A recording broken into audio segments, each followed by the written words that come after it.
Buenas noches, chicos, ¿cómo están? Hoy día vamos a ver sobre técnicas de elaboración. Como hemos estado viendo durante todas estas sesiones, hemos hablado sobre minería, metalurgia, orfebrería y ahora ya estamos en técnicas de elaboración o de manufactura. Hay que entender, por ejemplo, en estas dos piezas que tenemos acá, ya hemos visto un poco el simbolismo de los colores, el oro, la plata, el verde, las turquesas, las aleaciones de oro, las aleaciones de plata, y ahora nos toca entender o comprender un poco cómo se elaboraban estos objetos. Y para iniciar necesitamos entender las diferentes técnicas de elaboración. Las más importantes eran el laminado, la cera perdida, la técnica del martillado, ¿no? El recopado, como hemos visto en la clase pasada, el embutido, el trefilado, y cada uno va a tener una connotación, una forma para qué. Y después los orfebres lo que hacían eran combinar estas técnicas para elaborar una serie de objetos.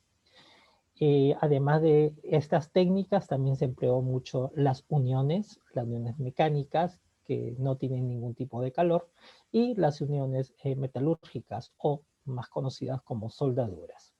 Además, como ya habrán visto en el material que les he dejado, en la sesión 2 hablamos de los dorados también, el dorado de reducción o electrolítico, el dorado por hoja o lámina y el dorado por reducción, lo cual es muy importante porque con poco cantidad de oro se puede dorar las superficies, especialmente en aleaciones ternarias, ¿no? Oro, plata y cobre, la que se empleó mucho para el empleo de la creación de los objetos, al igual que el plateado o el enriquecimiento superficial en plata, ¿no? Que también tenía no solamente propiedades de color, sino también de vistosidad, brillo, sonido, y cada uno de estos colores reflejaba un momento de la naturaleza o parte de los sacrificios o de las ofrendas que se le daba a sus dioses, ¿no?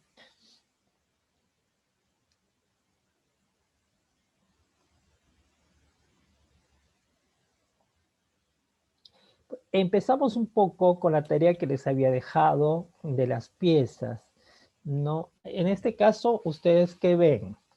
¿Cómo creen que está elaborado esta pieza? Es una nariguera de oro de la cultura nazca. ¿Con martillado? Bueno, es una buena alternativa, martillado, sí. ¿Qué más?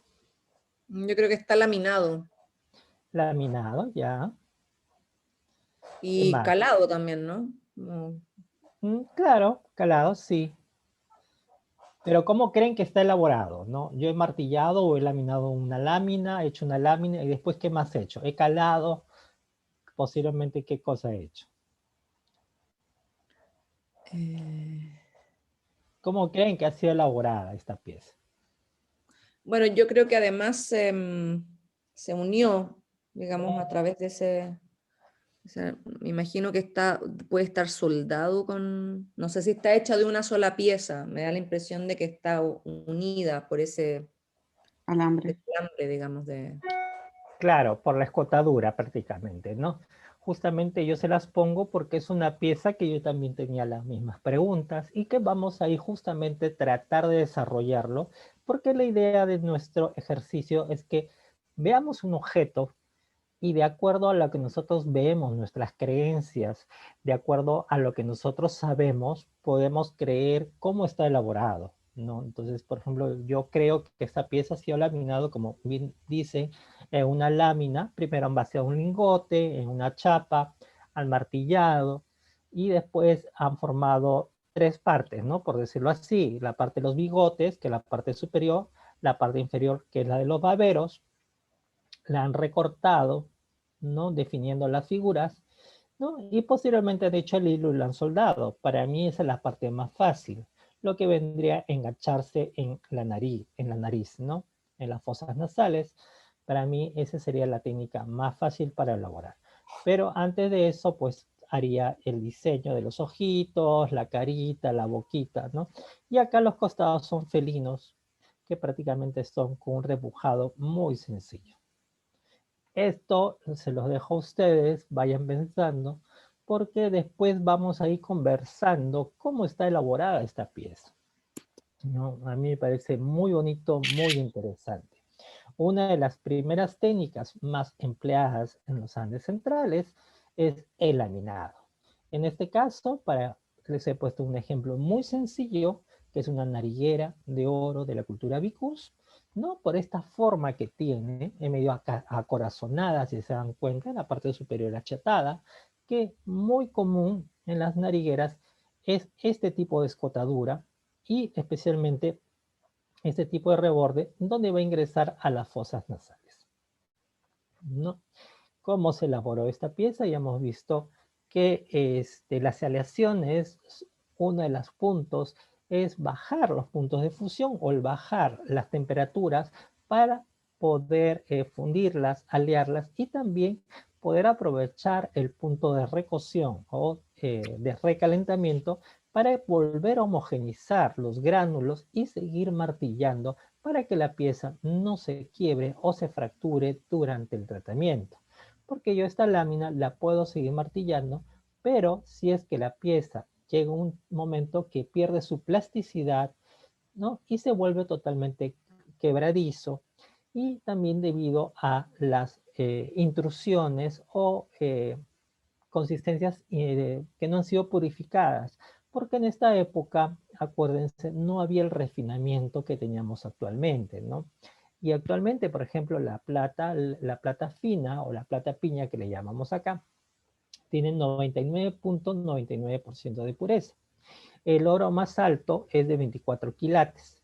Entonces siempre tiene otro tipo de minerales o trazas de otros minerales que pueden afectar justamente en el momento de la elaboración. Y también puede generar una serie de problemas de conservación. ¿Cómo hicieron estas láminas? Primero, como decíamos, esa es la reconstrucción de un orfebre realizando la técnica de laminado, donde empleaba taces de diferentes tamaños de formas lisas en la parte superior y martillos o liguanas que le llaman en forma de peras, ¿no? O hechas de canto rodado de diferentes rocas que tienen diferentes durezas. ¿Y a qué se debe esto? Se debe a que de acuerdo a las características de la piel, del metal, vamos martillando y se va estirando. Pero a veces, ¿no? Si tú agarras una pieza de metal, una lámina, y le aplicas un martillado, un golpe muy fuerte, se te puede formar arrugas. Y por lo tanto, para una pieza como la que estamos viendo anteriormente, no necesito arrugas, sino necesito que la pieza sea lisa. Entonces, para llegar a esto, a veces según las especialidades de los artesanos, tienen que utilizar los martillos más suaves, de acuerdo bajando el grosor. Obviamente que recalentándolo para poder volver a su homogenización y su plasticidad y volver a seguir trabajando con ella. Posteriormente se va a hacer un recortado para darle la forma necesaria, ¿no? Otra de las características del orfebre es que además se encuentra con un Q o una especie de protector de tela en el pecho para evitar justamente que el fuego le cree ampollas. Además tiene una especie de vincha en la parte superior para evitar que el cabello le opaque la vista al orfebre, y además también no porta en este caso orejeras ni de metal ni de madera, porque también le estaría ocasionando un problema.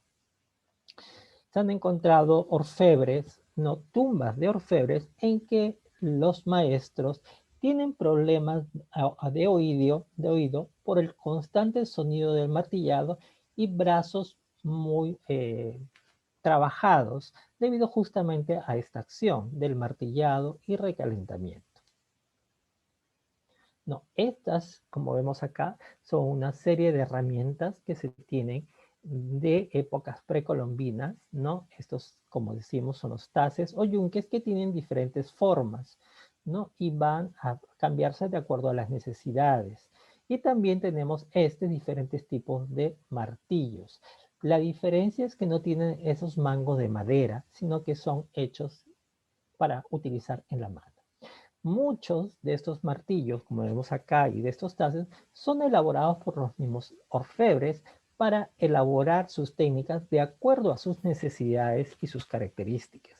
Y estas pasaban de generación en generación, ¿no? Hasta el día de hoy, en diferentes oficios, las personas van creando sus objetos. En otros lados ya hay una industrialización de, por ejemplo, de martillos, de embutidores, y ya todo lo están industrializando. Entonces solamente van a una tienda, a la ferretería o a la tienda de herramientas y compran la herramienta que necesitan.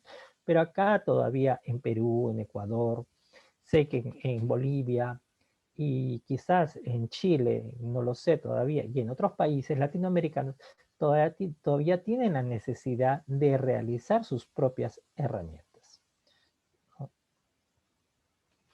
Como vemos acá, un poco de la técnica del martillado. Ese es un taller de joyero o de la cultura lambayeque, en donde tiene la vincha para poder evitar que justamente el cabello le caiga, y tiene el martillo en la mano y con el taz y las diferentes herramientas. De esta forma va a elaborar este tipo de láminas. Acá tenemos otro taz con otro martillo, ¿no? Y con un lingote de oro, a la cual se está haciendo la simulación del martillado para poder llegar o recrear un poco la técnica, y de esta forma lograban hacer este tipo de tocados. Este tocado pertenece a los reinos Collas en el altiplano, y que pertenecería al periodo intermedio tardío. Tiene un laminado perforado por las 4 perforaciones, repujado, ¿no? Y el diseñado, ¿no? Una de las cosas que quiero mostrarles es este video. Espérense, me van a tener que esperar. Quiero mostrarles un pequeño video en donde, para que puedan comprender mejor estas técnicas, las técnicas tanto de laminado como, bueno, en las técnicas de orfebrería se caracterizan dos. Unas, por decirlo así, al frío, que es el laminado, el embutido, el recopado, y lo que es las técnicas al fuego, que vendría a ser prácticamente a la cera perdida. La cera perdida o vaciado. Vamos a ver por qué se diferencia una de ellas. Pero ahorita quiero mostrarles este pequeño video que pertenece al Museo de Oro de Bogotá.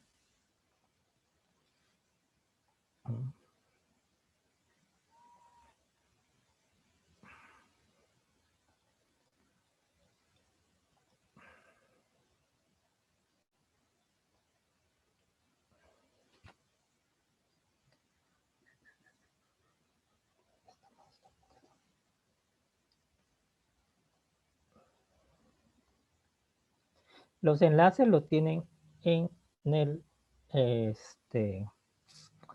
la diapositiva, por si acaso.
Como han visto, prácticamente el laminado se hace con la técnica de laminado, se va recalentando justamente como dice, para reordenar los granos y lo sumergen en agua para poder enfriarlo y hacer ese templado, esa reorganización más rápido y poder sujetarla, ¿no? Posteriormente ellos ya continúan con otras técnicas, pero prácticamente esa es un poco la comparación del orfebre actual tradicional joyero con el prehispánico. Otra de las cosas interesantes del video es que podemos ver que el orfebre utiliza diferentes martillos y diferentes yunques de acuerdo a la necesidad y cómo va avanzando con el material. Se dieron cuenta que primero empezó con un martillo de bola, después plano, medio achatado, y en época prehispánica también hacían lo mismo, pero con piedras de mayor dureza o menor dureza, de acuerdo a las necesidades que tienen, ¿no? Principalmente se utilizaban andesitas o magnetitas, piedras de dureza mucho más fuerte, mucho más relevante, ¿no?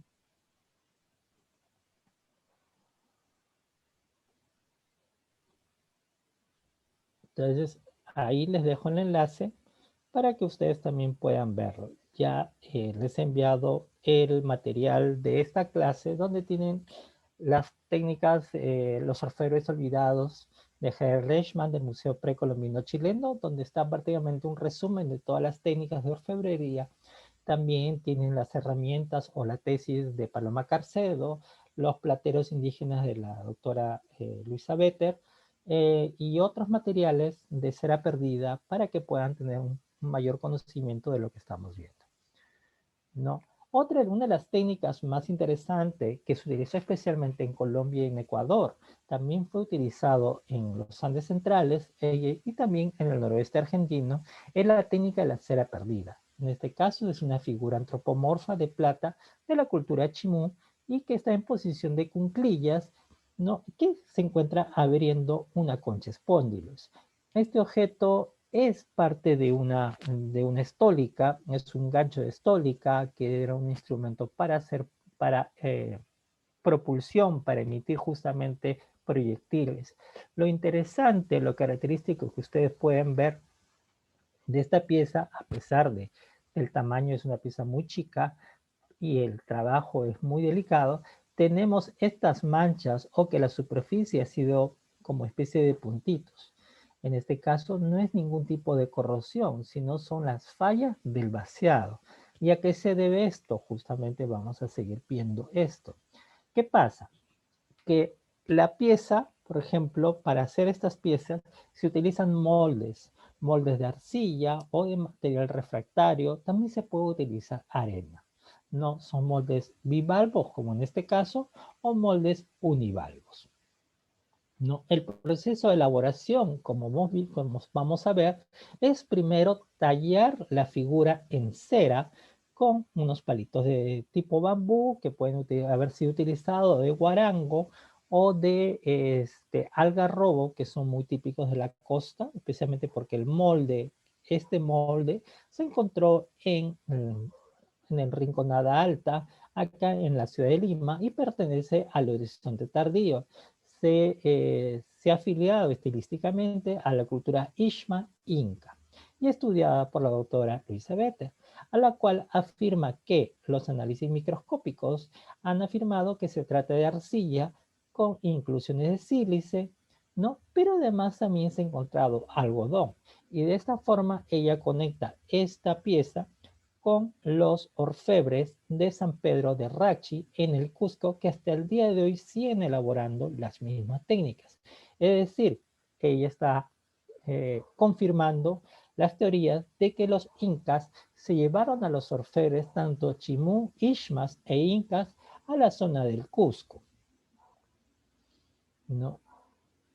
Como vemos, este molde es uno de los pocos moldes que existe, no como vemos acá, ha sido tallado previamente con la cera y posteriormente reforzado o cubierto con arcilla, con inclusiones como feldespato, sílice, no cuarzos, micas. ¿Para qué?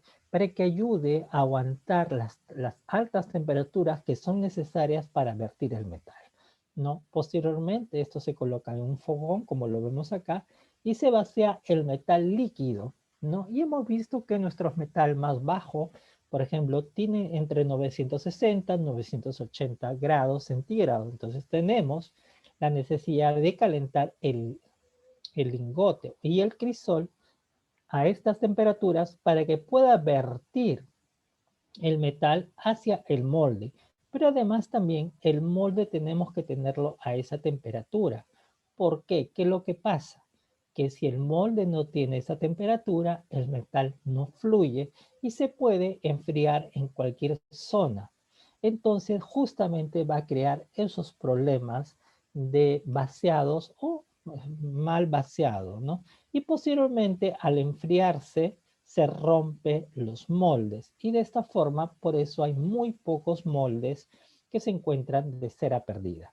Ahora, si bien es cierto, esto se trata de una figurina, como lo vemos acá, entera, que no tiene núcleo metálico, es decir, no tiene hueco, no tiene alma, ¿no? Son piezas sólidas, vaciadas. Se calienta por un lado que tiene una canaleta, como vemos acá, por donde se va a vertir la cera, ¿no? Y por este mismo lugar va a ingresar el metal en este molde, ¿no?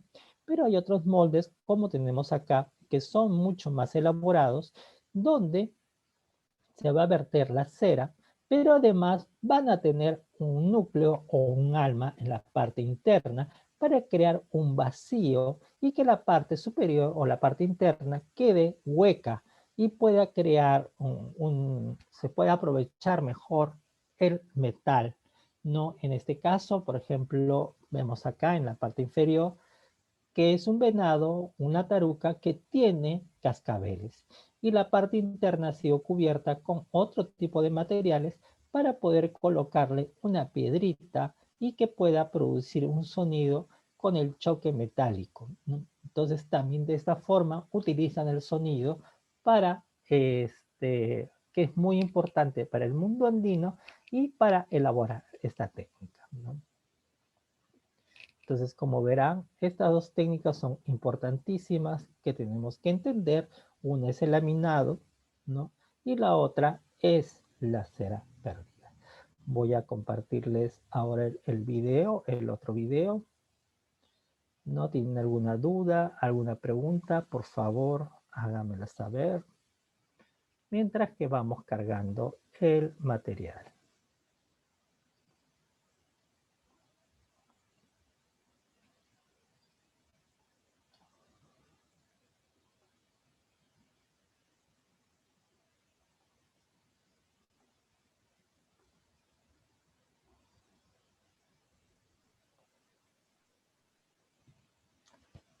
Miren cómo va calentando el metal al rojo vivo para que pueda fluir.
Como verán, la técnica de la cera perdida lo pusieron en un horno de calentamiento, un horno de fundición para justamente dos opciones, solidificar la arcilla y hacer que la cera se derrite y deje la impronta. No, en este caso también se hicieron unas orejeras, taironas, quimbayas sólidas, pero en otros casos como muy utilizados también por los quimbayas, los coclé, son colocarle en la parte interna una piedrita para poder tener unos grosores mucho más delgados, sujetados por espinas de cactus, que va a ayudar a sostener justamente la piedra y que no se pueda mover, ¿no? Antiguamente no teníamos estos hornos de fundición que alcanzaban altas temperaturas, sino que eran fogones, como ya hemos visto, como los en la cultura lambayeque, ¿no? O los hornos de calentamiento tanto de los moches como de los colombianos. Pero además también tenemos eh, otra situación, que nuestros artesanos, joyeros actualmente, especialmente los tradicionales, como los de Catacaos en Piura, o si bien hablamos de Ayacucho, Huamanga, o los mismos de Cusco, no tenían o no sabían utilizar como una especie de canastita, que era un plato que sostenía con tres eh, cadenas y que se movía como una especie de matraca justamente, y esto hacía que se homogenice todo el metal, y de esta forma no quedaba huellas ni quedaba rebabas o no quedaba espacios sin cubrir, como en el caso de la época prehispánica, no hacían esta situación, y por lo tanto tienen muchas de estas fallas, como hemos visto en las esculturas, ¿no? Otra de las técnicas también muy conocidas o muy que tenemos que entender y conocer es la técnica del trefilado. ¿Qué cosa es el trefilado? El trefilado se usa para lo que es la filigrana, ¿no? Bueno, disculpen, la técnica del vaciado, primero vamos a hablar un poquito de la técnica del vaciado. La cera perdida es prácticamente para hacer estos tipos de objetos, ¿no? Como hemos visto, mucho más elaborado, mucho más finos, que son para uso o que son para visión más cerca, mientras que el vaciado se utiliza en moldes abiertos, ¿no? Como hemos visto acá, para herramientas como estas hachas, más que nada para objetos de uso, como las rejas, rejones, como vemos acá, ¿no? Vemos acá, es un molde para hacer los instrumentos o punzones, ¿no? Donde simplemente el metal o la aleación se vacía líquidamente sobre los moldes y se deja enfriar, ¿no? Y de esta forma se adquieren las formas que son necesarias para los objetos, y posteriormente se realiza otro tratamiento para poder utilizarlos. En el caso de las hachas, por ejemplo, o de los cinceles y las rejas y los rejones, lo combinan con la técnica del martillado, especialmente en la zona de los bordes para afilar y sacarle punta, por decirlo así, o sacarle filo para poder utilizarlo como cinceles de corte o darle la forma deseada, porque por ejemplo, no todos los cinceles son para joyería, sino que también muchos de los cinceles también son utilizados para técnicas de agricultura o ganadería o el tallado del material lítico. Y de acuerdo a eso necesitamos puntas diferentes, pueden ser bordes cortantes o bordes de punta roma o con bordes en forma de zigzag, de acuerdo a las necesidades que va a tener el orfebre, ¿no? Y entonces combinando la técnica del vaciado con el martillado se puede hacer diferentes instrumentos, ¿no? Otra de las técnicas mucho más reconocidas y también conocidas por la gran mayoría es la famosa filigrana, que se utiliza especialmente en las dormilonas, que se utilizan en diferentes bailes y danzas. No, en este caso les muestro el arte de los moches, de la filigrana, en una nariguera donde tenemos estos hilos de oro prácticamente unidos, ¿no? Y unidos metalúrgicamente a una base. Pero la gran mayoría, si ustedes ven, son hilos. ¿Y cómo se hacía el hilo? La filigrana es el arte prácticamente de adornar todo con hilos, pero como la técnica de la elaboración del hilo se llamaba un trifilado.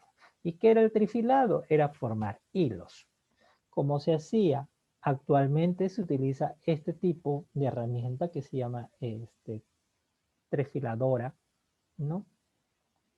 La laminadora trefiladora es una herramienta que es donde tú vas a laminar, ¿ya? Y que tiene algunas ranuras donde vas a adelgazar primero el lingote y después vas a pasar por esta matriz que tienes con diferentes agujeros y diferentes calibres y diferentes formas. Pueden ser circulares, cuadrados, de media caña, como le llaman, triangulares, rectangulares, de acuerdo a lo que tú necesites. Entonces, el lingote en forma rectangular va a ingresar por un orificio y va a ser jalado mediante, en este caso, mediante una herramienta, ¿ya? Y el otro va a sostener para crear esa tensión e ir adelgazando el hilo hasta lograr el calibre deseado. Pero en la época prehispánica no se tenía eso. ¿Y qué se hacía? Se hacía, utilizaba piedras de diferentes durezas con estas canaluras, estas rajaduras o con estos orificios. Y mediante estos orificios se utilizaba y se jalaba para realizar el hilo, el trefilado. Como verán acá, vamos a tener diferentes tipos de calibre y diferentes técnicas, ¿no? De esta forma se elaboró esto. Ya, lo otro son los diferentes tipos de uniones metalúrgicas o soldantes. Entonces, empezando a hablar un poquito, tenemos las diferentes técnicas, ¿no? De prácticamente de elaboración. Tenemos el laminado, ¿no? El recortado, el perforado, que son prácticamente las tres técnicas que van a incidir prácticamente en lo que es el laminado. El recortado es una técnica la cual ayuda a definir la pieza, no la parte de la silueta, como veremos en este pez, ¿no? Mientras que el perforado es realizar prácticamente orificios para que puedan ser cosidos o puedan ser unidos a otro soporte. Pueden ser metales, pueden ser textiles, caña, innumerables soportes fueron utilizados en épocas prehispánicas, desde cañas, algodones, lanas de camélido, metales, aleaciones, maderas, entre otros, ¿no? Hasta cestería. Y también, entre otras técnicas, tenemos lo que es el calado, ¿no? La diferencia entre un calado y lo que es el recortado es que el calado es retirar parte interna de la figura para crear un contraste, ¿no? Crear un contraste, un vacío, ¿no? Otra de las técnicas que también se utiliza mucho es el embutido. Estos círculos son embutidos, ¿no? Basándose en una matriz cóncava. Y estas bolitas que tenemos acá también son embutidas y unidas una por una, ¿no? Entre medias esferas perforadas para poder unirse y soldarse a la disco de la orejera chimú, ¿no? Y en este caso tenemos también el repujado. Miren las diferencias que tenemos entre una y otra técnica. Ahora, vamos un ratito a nuestra pieza original de la nariguera Nazca. No, para mí, como yo les decía al principio, para mí era elaborado en 4 partes, por decirlo así. No teníamos las piezas laminadas, martillada, recortada, calada, ¿no? En la cual habían unido, unido metalúrgicamente el hilo, pero realizando las investigaciones y las radiografías, no, este es hecho una sola pieza, no tiene ningún tipo de soldadura. es realizado en una sola pieza. ¿Cómo lo hicieron? Lo primero fue realizar el hilo en un lingote trapezoidal, realizaron el hilo adelgazándolo la parte central y posteriormente dejando y martillando prácticamente hasta llegar al grosor deseado y posteriormente elaboraron todo el tipo de trabajo que vemos, ¿no? Lo que es el laminado, el recortado y el repujado. Son técnicas prácticamente estos diestros artesanos no nos paran sacando, por decirlo así, conejos de la cabeza porque nos ponen retos para descifrar cómo habían empleado sus técnicas orfebres, ¿no? Para ellos era muy importante tener una pieza entera, completa, hecha de una sola parte, mientras que para ellos, también para nosotros, era mucho más fácil hacerlo en 3 o en 4 partes, que nos tendríamos otro tipo de tecnología, ¿no? Pero para ellos era conveniente hacerlo de esta forma. Ya en la clase pasada hemos visto la técnica del recopado y hemos visto cómo los artesanos, utilizando lingotes o tortas metálicas, levantaban con matrices de madera las paredes para elaborar vasos, ¿no?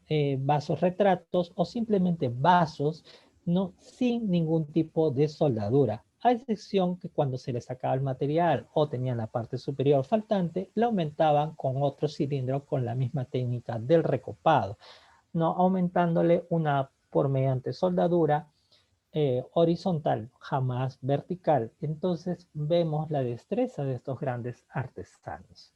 ¿Ustedes tienen alguna pregunta, alguna duda, no, alguna inquietud?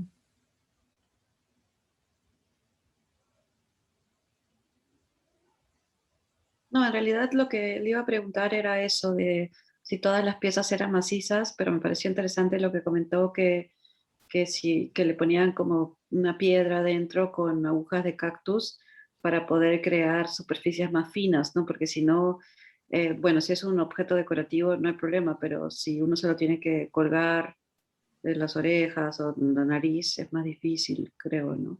Así es, porque tienes un mayor peso.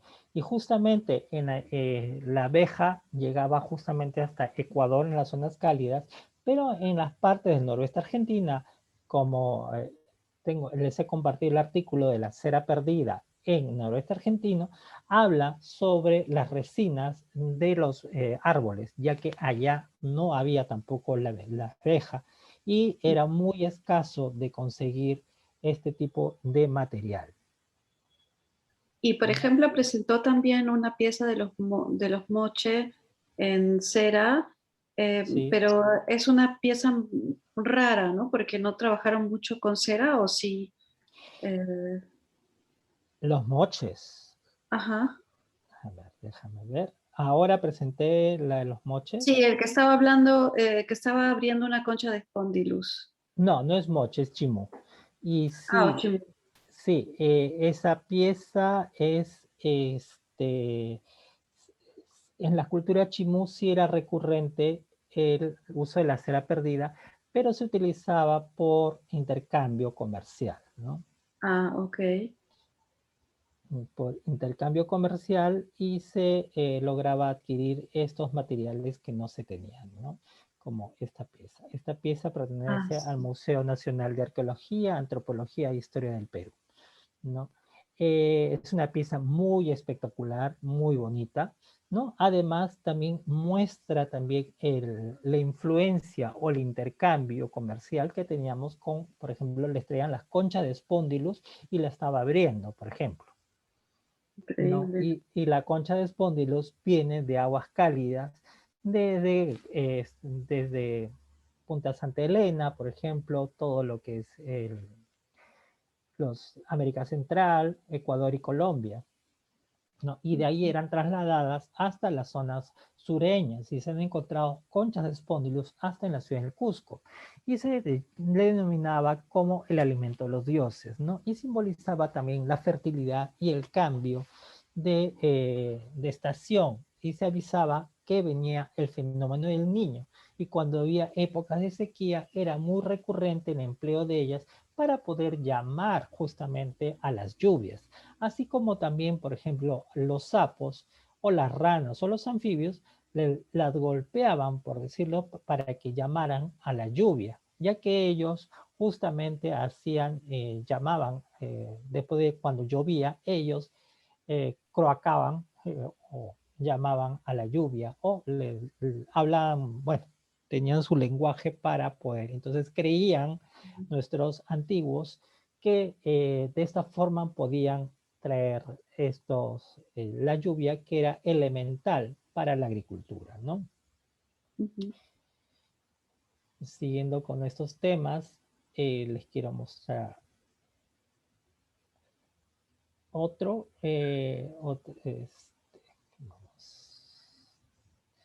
lo que hemos visto hasta ahora, la transformación, ¿no? Por ejemplo, un lingote de oro, la torta metálica, que es ya con plata, ¿no? Y la cabeza, un adorno de una cabeza zoomorfa del estilo Frías. Se le llama estilo Frías porque fue encontrado en la provincia de Frías, en el norte del Perú, en la zona de Piura, pero en realidad tienen diferentes estilos y que están mucho más relacionados con estilos de la cultura Ecuador y Colombia. En este caso, esta pieza tecnológicamente me asemeja a objetos de la cultura latolita o tumaco, pero los análisis realizados corresponden a que se trata de material local. La doctora Peter con la doctora Carcedo afirman de que eran orfebres venidos desde la Tola, desde la Tolita, de la zona de Esmeraldas, hacia esta zona donde realizaron el trabajo con materia prima local, ¿no? Entonces, como hemos visto, la minería, la metalurgia y la orfebrería, los diferentes tipos de trabajos que se hacían, ¿no? La minería, que era la extracción de los minerales, de las menas, ¿no? La adquisición de las menas mediante los sentidos. La metalurgia, que era prácticamente la transformación de estos minerales en metales. Y la orfebrería se habla de la transformación de los minerales en objetos, como esta, la Venus de Frías, que tecnológicamente correspondería con la cultura latolita tumaco, ¿no? 500 antes de nuestra era, 500 después de nuestra era. ¿No? Fue estudiada también por Heder Leishman y corresponde a un poropo o un calero donde la parte interna se encuentra vaciada, ¿no? Esta técnica, por ejemplo, que vemos acá, no es cera perdida y es laminado, pero esta técnica se le llama ensamblado, porque han hecho en moldes cada parte unidas y posteriormente las han unido para darle la forma de esta figura, ¿no? La minería, como hemos hablado un poco, es el proceso de extracción, pero en este caso ponemos los lavaderos de los ríos, ¿no? Y la adquisición y la diferencia con que los minerales tienen diferentes tipos de materiales, ¿no? Como, como los rubíes, que es una gema, por ejemplo, o con malaquitas, ¿no? Para ver que hay que hacer tratamientos de purificación o copelación. Mientras que la metalurgia, como hemos visto tanto en los videos, es el proceso de transformación del mineral en metal y se utiliza el método de trituración, refinación y fundición con el uso de los quimaletes, por ejemplo, y en los hornos o guairas, ¿no?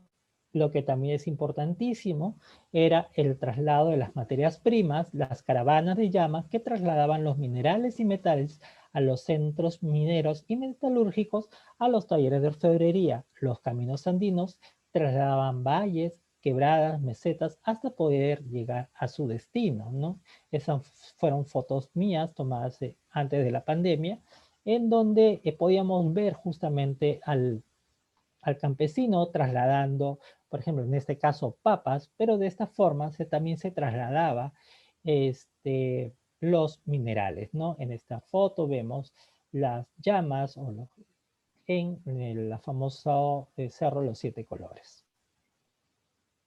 ¿no? Y en joyería y orfebrería, como hemos visto, es la transformación de metales en aleaciones de objetos de oro. Estas orejeras son de oro con aplicaciones de resina en los ojos, a las cuales han sido repujadas. Ya vamos a hablar en la próxima clase de las diferentes técnicas. pero un poco para que vean también los diferentes tipos de uniones. En este caso tenemos uniones mecánicas, es decir, con el hecho de alambres, ¿no? Tipo grapas, han unido este tipo de colgantes para darle ese movimiento y que la pieza no esté estática. Además también tenemos lo que es el laminado, el recortado, ¿no? Y el perforado, como vemos acá, ¿no? Y la unión mecánica, ¿no? Estas pertenecen al estilo Kunturwasi, que corresponde al 760-610 antes de nuestra era, ¿no? Como hemos visto, también las cualidades son los brillos, los colores y el sonido, los movimientos, son las principales características de estos artesanos prehispánicos que han dominado para crear y modelar los iconos de poder, ¿no? Acá tenemos una niña mapuche, ¿no? Y hemos visto la relación de la plata con la luna, con las lágrimas, y en esta nariguera que tenemos de Cao, correspondería al oro y la plata, y además también el sonido, porque tenemos lentejuelas que van a brillar y van a producir un sonido especial. Y de acuerdo al tipo de aleación, también vamos a tener unas coloraciones diferentes. En este caso, como hemos visto un poco, el laminado es la transformación del lingote mediante el martillado para formar una lámina o chapa metálica, ¿no? Este caso es un peto de estilo lambayeque o sicán elaborado en aleación ternaria. No, una de las características más importantes de cualquier pieza es que primero se ha tenido que crear un diseño preestablecido para realizar el objeto. Y esto era supervisado por los sacerdotes o los gobernantes o la gente de élite, ¿no? En este caso se trazaba con un punzón sobre el metal para poder definir los espacios, ¿no? En este caso en forma de rombos, y definir qué tipo de personaje o de símbolo iba dentro de estos conos, de estos rombos. En este caso fueron aves, ¿no? Que prácticamente están mirando hacia arriba o están en posición de vuelo. Lo interesante es que si ustedes se fijan bien, van a verse cuenta de diferentes trazos y diferentes formas. Miren, por ejemplo, este rombo tiene un mejor acabado. Este punto se llama punteado, por ejemplo, que es un tipo de decoración. Y acá tenemos un repujado. Miren, bien definidas las formas, ¿no? Y a comparación del que tenemos al costado, está de lado, ¿no? Con diferentes características, trazos diferentes, mucho más gruesos. Miren esto, el círculo está mucho más logrado, pero el cuerpo está mucho más deformado, ¿no? Mientras que la cola está más definida por el cincelado. Entonces, ¿qué parece esto? Acá lo que yo estoy viendo, o según mi interpretación, y cada uno va a tener una interpretación, en mi caso vería que este es el artesano, el maestro artesano, que daba las pautas generales para enseñar a sus aprendices, y los aprendices eran los que tenían que hacer el demás trabajo. Dense cuenta cómo era el punteado y mire cómo va a caracterizarse, ¿no? Este punteado es igual a este, pero es parecido a esto, pero es muy diferente a estos dos, por ejemplo, ¿no? Y dense cuenta también el trabajo, ¿no? Tenemos varias manos como eran elaborados en una sola lámina. Entonces, estamos hablando de maestros artesanos con talleres complejos que manejaban un grupo de gentes y por lo tanto eran gente especializada y que tenía tanto una mano fina como también gente que recién estaba aprendiendo el oficio.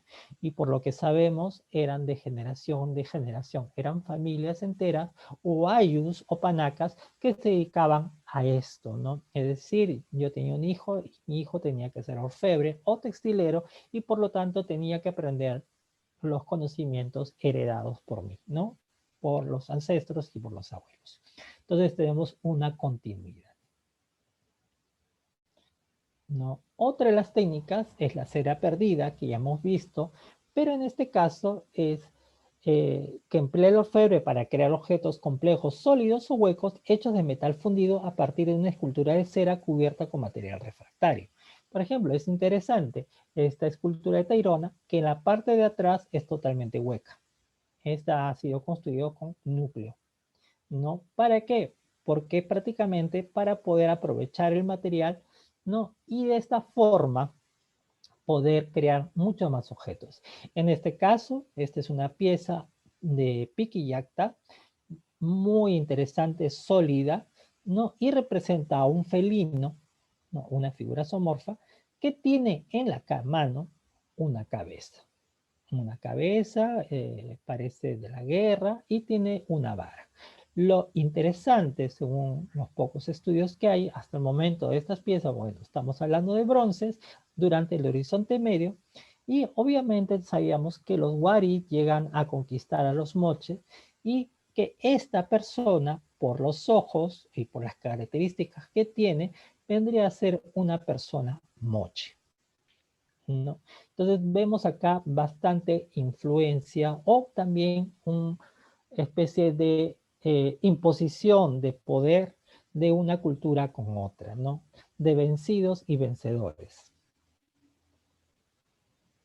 ¿no? Como hemos visto, por ejemplo, los minerales triturados pasan por los hornos de fundición para formar los lingotes, en este caso es en forma rectangular, y de esto se pueden hacer objetos, tanto como de cera perdida, como la pieza de arriba, el personaje con el vaso, o una orejera wari, una lámina, ¿no? A la cual han repujado y han creado este efecto, ¿no? Entonces, dense cuenta, ¿no? De los minerales triturados con el calor van a formar lingotes, y los lingotes van a transformarse en objetos, ya sean vaciados o cera perdida, por la técnica de la cera perdida, es decir, sólidos o huecos, ¿no? O por lámina, hechos por lámina, en este caso, o discos de orejeras o orejeras de estilo wari, ¿no? Ya, ese es otro tema más. Entonces, como vemos acá, la idea es bastante compleja, ¿no? Y tenemos, para que ustedes puedan ver un poquito más de los diferentes trabajos que vamos realizando en los orfebres, ¿no? Antes se conocía muy poco de los orfebres, y un poco les voy a poner que vamos a ir ahondando en estos días un poco más sobre el trabajo que venimos desarrollando, ¿no? Ya hemos visto la metalurgia, ya lo hemos visto, ¿no? Es interesante la foto de acá, que donde vemos con mejor detalle la cerámica moche con los hornos de calentamiento con las piezas totalmente listas, ¿no? A la cual se está calentando para poder devolverle, poder terminarlas de pulir y trabajarlas. Vemos un poco de antropología, un poco de misticismo, por decirlo así. Los orfebres es como el chamán, es un transformador, hace pasar la materia de un estado profano a lo sagrado. Lo dijo Rachel Dolmatov en el 98 en la página 17. Como vemos, ya hemos visto láminas, este peto, por ejemplo, que lo hemos visto a detalle de laminado y que puede formar hasta 3 cuerpos. Este objeto era parte de los rituales funerarios de la cultura lambayeque y que paseaba al fardo funerario antes de ingresar a su tumba con la máscara lambayeque, ¿no? Las técnicas de manufactura, en este caso el embutido, vemos acá una matriz con círculos cóncavos en donde tenemos una pieza de metal, y acá tenemos los mazos o los martillos con las puntas cóncavas. Entonces se le colocaba una pieza de metal, tanto en estas bases podían ser de madera, tienen que ser duras, o de metales a lesiones duras, o de piedra, y con un golpe fuerte se lograba hacer esta media esfera, y posteriormente se soldaba con otra previo perforación central para evitar cualquier problema que puedan tener, porque con esto se podían hacer este tipo de collares, por ejemplo. También se podían hacer collares más pequeñitos como estos, o formar parte de estas ofrendas, de estas vasijas, no botellas de doble pico con asa puente, o botellas con base pedestal, por ejemplo, pertenecientes a la cultura del Lambayeque o la cultura chimú, que son parte de los ajuares funerarios. las cuales después cada media esfera eran soldadas. El recopado que llevan, lo hemos visto, ¿no? Que se utilizaba estos matrices de madera, tanto del rostro como de los maíces para la decoración posterior, ¿no? O este tipo de vasos que pertenecen a la cultura Chimu-Lambayeque y que son hechos de una sola pieza a la cual tenían un plateado superficial. ¿No? La técnica de la cera perdida, ya hemos visto, estas totalmente sólidas, ¿no? Y que acá los cascabeles van a tener otro tipo de tratamiento. Pero además también se utilizaban en pinzas, especialmente para las decoraciones superiores, ¿no? Entonces combinaban mucho las técnicas, ¿no? Ya hemos visto este proceso de elaboración. El trefilado, otra pieza ejemplar del Museo Tumbas Reales de Zipán, donde está la sonaja del hombre araña, por decirlo así, del sacerdote guerrero, que le dicen el Spider-Man o el hombre araña, justamente, ¿por qué? Porque su iconografía está relacionada con las arañas antropomorfizadas. Tenemos un rostro de un antropomorfo, un ser antropomorfo, sobre una pieza que es una araña, ¿no? Y totalmente ha sido embutida y totalmente trefilada, por ejemplo, y cada uno tiene hasta 5 puntos de soldadura. Las soldaduras, por ejemplo, tenemos 3. La soldadura prácticamente son uniones metalúrgicas y estas podrían denominarse como uniones por calor y por lo general se conocen 3. La autógena o la fusión es donde se funde el metal mismo de las piezas hundiéndose metalúrgicamente los metales. Es decir, por ejemplo, yo tengo oro y plata y sé de que ambas tienen puntos de fusión diferentes. Entonces simplemente voy a calentarlos y el primero que se derrita se va a adherir al otro metal y ahí nomás lo dejo. Esa es una soldadura autógena o fusión. La fraguada, en cambio, es que estas dos piezas son soldadas martillándolas en caliente. Es decir, tengo una lámina de oro y tengo una lámina de plata. Y lo que voy a hacer va a ser calentarla y a la vez martillarla para tener una unión más fuerte y más resistente. Pero la que utilizamos hasta el día de hoy y la que se usa mucho en la época prehispánica es la soldante, que se aplica en la lámina de oro y plata una aleación de oro y de plata, pero con un punto de fusión mucho más bajo. ¿Para qué? Porque el hecho de derretir este soldante va a ayudar a derretir y no afectar las láminas ni superior ni inferior. Y con el derretir y con la coloración va a hacer que su unión sea imperceptible. Como por ejemplo los anillos que tenemos actualmente, los solitarios que utilizamos o los anillos de compromiso tienen este tipo de soldadura. Y nosotros no podemos verla a menos que sea con una radiografía, debido justamente al pulido que le realizamos. Como vemos acá, técnicas decorativas van a ser diversas, pero entre las que podemos destacar son las herramientas.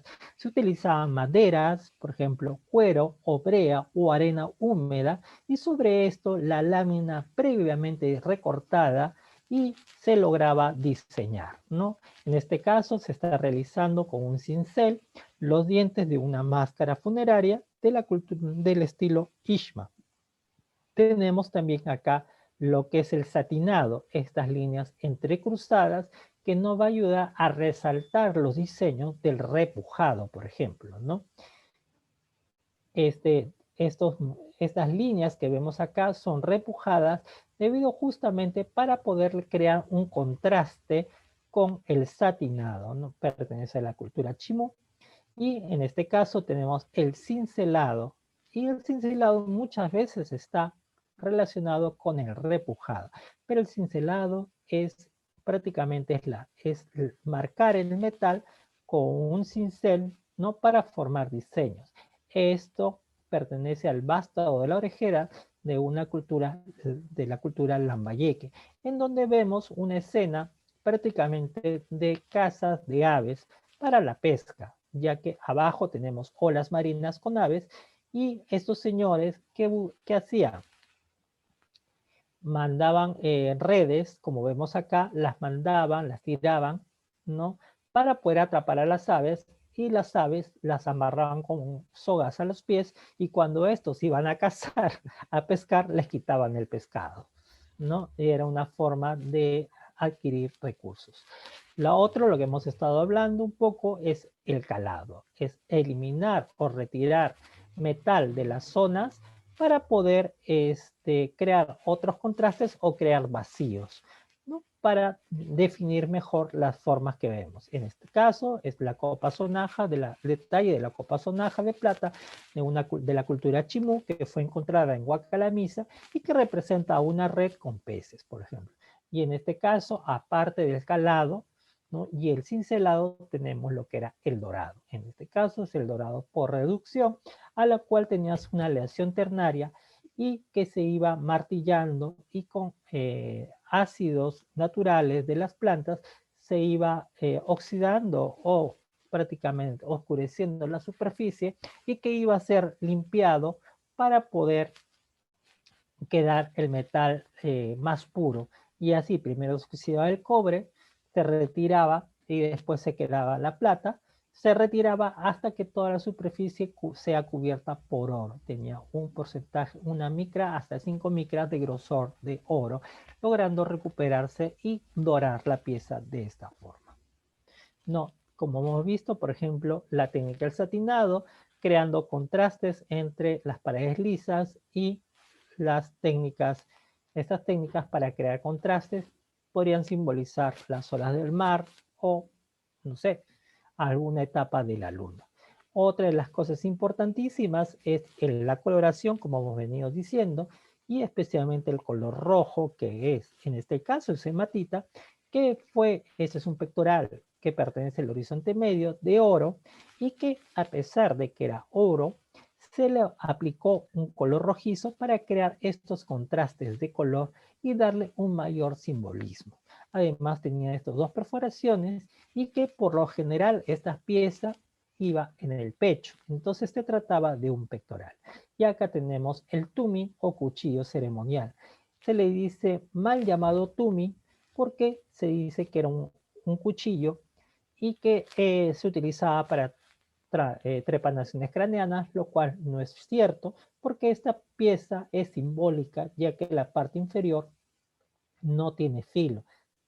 Los tumis tienen esta hoja semicircular, ¿no? Y además esta parte es una lámina delgada, bueno, hecha en vaciado, ¿no? Pero además toda la parte superior de la figura de nylon es ensamblada, es decir, hechas en láminas unidas mediante diferentes tipos de soldaduras, ¿no? La cual han repujado, y posteriormente han hecho lo que es el trefilado para realizar la filigrana de la corona y ponerle los colgantes de las orejeras de los pajaritos y aplicarle las crisocolas en los ojos, en las orejeras y en las alas para crear este contraste de color y el valor simbólico.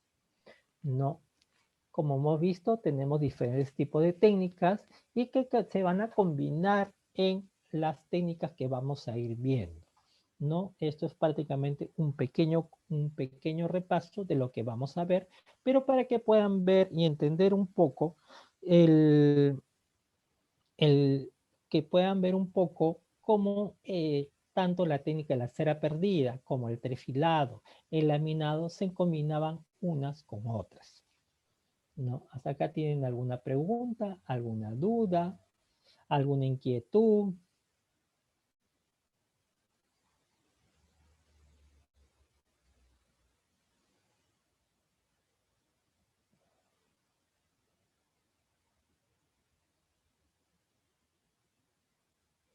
No, por si acaso, no sé si ya les ha llegado el material que les he dejado, ¿no? Ah, genial, porque la vez pasada tuvimos problemas de compartir la sesión 2. Cualquier duda, por favor, háganmela saber, ¿no? Y también espero sus piezas, cómo creen que están hechas, y después vamos a conversar e intercambiar ideas, ¿no? Porque lo que quiero es que ustedes vean cómo aprecian la pieza, qué valor les da y después veamos todo lo que tiene, ¿no? Porque es interesante ver la relación no solamente de las manufacturas, sino lo que hay alrededor de ello. Les cuento, por ejemplo, que yo tengo una experiencia muy bonita en un pueblo de los Andes, donde me llevaron a enseñar a agricultores y a ganaderos las técnicas de conservación y hablarles sobre técnicas de manufactura de los metales. Y era gente muy sencilla y muy humilde. Y entonces había gente también de otras ciudades que tenían más conocimientos. Entonces lo que hice fue agruparlos a ellos, ¿no? La gente que tenía un poco más de conocimientos con la gente del pueblo. Y empecé a preguntarles a cada uno qué es lo que tenía en las manos, ¿no? A veces a uno les tocó un tenedor, otro una cuchara, otros martillos, yunques, taces. Y entonces las personas empezaron a decir, le digo, ¿tú crees que es necesario que se conserve esto? Por ejemplo, el valor simbólico, ¿no? Si hablamos un poco del valor simbólico, ¿por qué crees que debería, por ejemplo, yo tengo esta taza, ¿no? Por ejemplo, ¿por qué crees que se debería conservar esta taza? Ah, no, es que esa, le digo, ¿es necesario? No, algunos me decían, no, porque esa la traen de China y, bueno, en fin, no, o sea, son producción de masa. Pero otra persona me decía, no, esa taza sí hay que conservarla porque perteneció a mi abuelo y mi abuelo tomaba su café ahí todas las mañanas. Entonces tenía un valor agregado. Y entonces les preguntaba, ah, ¿y por qué te gustaría conservarla? ¿Por qué? Porque es de mi abuelo. Ah, ¿y por qué? Y mi abuelo decía que acá sabía mejor el café. Pero ¿por qué sabía mejor el café ahí que en una taza de plástico? No, porque era de cerámica. Pero ¿por qué le decías, no? Entonces, y ellos no entendían, y después cuando empezamos a hablar sobre las técnicas de manufactura, las técnicas de esto, comprendieron el trabajo que habían hecho sus ancestros y la cuidaron y atesoraron mejor. Tan bonito fue ese trabajo que finalmente terminaron restaurando las piezas, pero además la exhibición del museo local, ellos mismos la prepararon de acuerdo a cómo ellos querían mostrar sus piezas. Entonces, por ejemplo, yo te muestro, no, claro, te muestro la taza, esta taza, una taza navideña, como que cualquiera lo puede tener, pero esta taza para mí simbolizaba a mi abuelo tomando su café. Entonces lo ponía con café al costado del local, del pueblo, y además con la foto de mi abuelo. Y explicaba la historia en donde la taza. Entonces, no solamente era la tecnología que eran empleados, sino el valor agregado que le damos a las cosas, la cuarta dimensión y el respeto a la obra en su máxima esplendor. Entonces, eso era lo bonito, ¿no? Hacer comprender a las personas, al poblado, que no solamente eran aprender las técnicas por aprender, sino que también tenía un valor agregado, ya que antiguamente no se tenían los conocimientos que teníamos ahora. Por ejemplo, actualmente hay anillos o objetos de joyería que se suelda con láser. No, yo lo he visto, es impresionante la habilidad y la peripecia y la puntualidad que los orfebres utilizan para poder soldar con soldadura láser, ¿no? Objetos de platino y de titanio en joyerías exclusivas. Pero también he visto a orfebres, ¿no? Que los voy a poner en la siguiente clase, cómo soldaban con unos canutillos, ¿no? Y que afinaban el fuego con el soplo, ¿no? Iban afinando poco a poco. Y de esa forma también era un problema para ellos que no lo sabían, se contaminaban, ya que respiraban gases tóxicos como el arsénico, el plomo y otros materiales que no han sido liberados o eliminados de los diferentes tipos de aleaciones. Entonces, toda esta carga tanto de la minería, la metalurgia, el traslado hasta la orfebrería, tenía todo un trabajo muy importante y especialmente gobernado por las élites, y especialmente el oro y la plata estaba dedicado exclusivamente a las élites gobernantes o a las personas que se los merecían. Por ejemplo, el Inca brindaba hacia 2 o 6 vasos y se lo daba a los curacas y brindaba con el dios Sol, también con curaca del pueblo para reafirmar justamente el gobierno del imperio del Tahuantinsuyo. Y si ellos no aceptaban, había guerra, como lo que hubo con los chancas.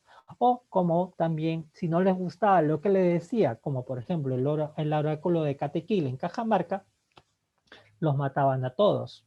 Por ejemplo, porque el dios Catequil en Cajamarca le dio de ganador a Huáscar en las guerras civiles entre Huáscar y Atahualpa. Cuando Atahualpa gana, los puso a todos con unas piedras y le chancó la cabeza con otro. Ta, ta, ta, ta. Y así eliminó a todo el pueblo de Cajamarca. Entonces, hay muchas cosas que tenemos que entender y tratar de entender que es parte de nuestro pasado, parte de nuestros ancestros, y por lo tanto tenemos que valorar.